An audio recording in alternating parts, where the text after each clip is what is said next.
Hello everyone, I am Kirstie and I am the Chief Operating Officer at Fenny's Day Nurseries. Today I wanted to read a really important book with everybody. In our household, Room on the Broom is something that myself and my daughter really love reading of an evening. You can see Harper feeling inspired and excited about the story, and that's why it's one of our favourites. So this is Room on the Broom.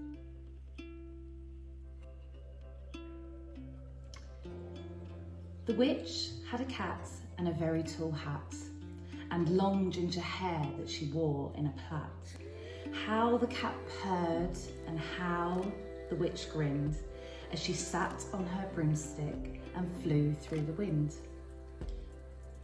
But how the witch wailed and how the cat spat when the wind blew so wildly it blew off her hat.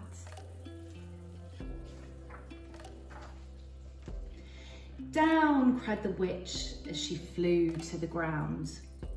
They searched for the hat, but no hat could be found.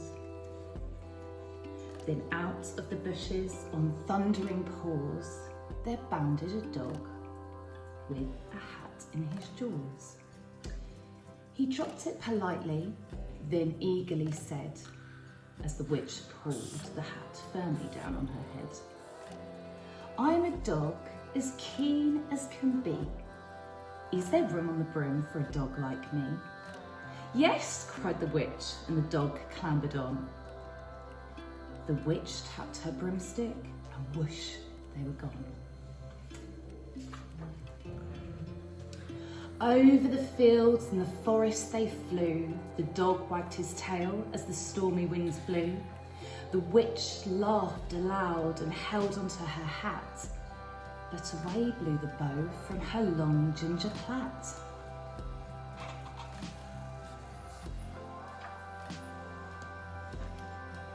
"Down!" cried the witch as they flew to the ground. They searched for the bow, but no bow could be found. Then out from the trees with an ear-splitting shriek, there flapped a green bird with a bow in her beak. She dropped it politely and bent her head low, then said, as the witch tied her plait back in a bow, "I'm a bird as green as can be. Is there room on the broom for a bird like me?" "Yes," cried the witch. So the bird fluttered on. The witch tapped her broomstick and whoosh, they were gone. Over the reeds and the rivers they flew. The birds shrieked with glee and the stormy winds blew. They shot through the sky to the back of beyond. The witch clutched her bow but let go of her wand. "Down!" cried the witch as they flew to the ground. They searched for the wand but no wand could be found.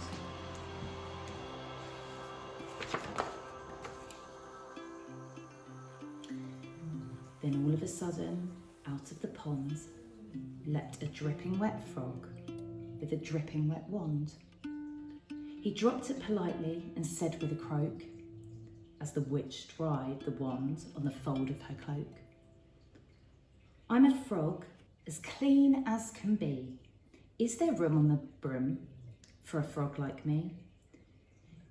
"Yes," said the witch, and the frog bounded on. The witch tapped the broomstick and whoosh, they were gone. Over the moors and the mountains they flew. The frog jumped for joy and the broom snapped in two. Down fell the cat and the dog and the frog. Down they went tumbling into a bog. The witch's half broomstick flew into the clouds, and the witch heard a roar that was scary and loud. "I'm a dragon, as mean as can be. I'm planning to have witch and chips for my tea." "No," cried the witch, flying higher and higher. The dragon flew after her, breathing out fire. "Help!" cried the witch, flying down to the ground. She looked all around, but no help could be found. The dragon drew nearer and licked his lips, said, "Maybe this once I'll have witch without chips.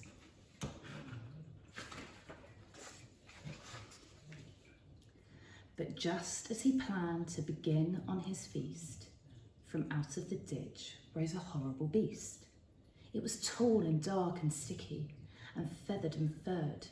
It had 4 frightful heads. It had wings like a bird.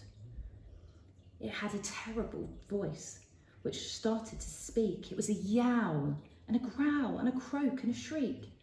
It dripped and it squelched and it strode from the ditch, and it said to the dragon, "Buzz off, that's my witch."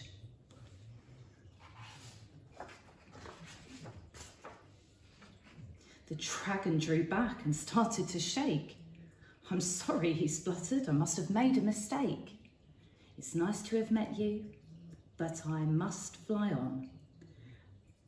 And he spread his wings and was off through the sky. Then down flew the bird and down jumped the frog. Down climbed the cat and phew went the dog. "And thank you, oh thank you," the grateful witch cried. "Without you, I'll be in that dragon's insides." Then she filled up her cauldron and said with a grin, "Find something. Everyone, throw something in." So the frog found a lily, the bird found a twig, and the dog found a bone. They threw them all in, and the witch stirred them well. And while she was stirring, she muttered a spell. "Iggity, ziggity, zaggity, zoom." Then out rose a truly magnificent broom, with a seat for the witch and the cat and the dog, a nest for the bird, a shower for the frog. "Yes," cried the witch as they all clambered on.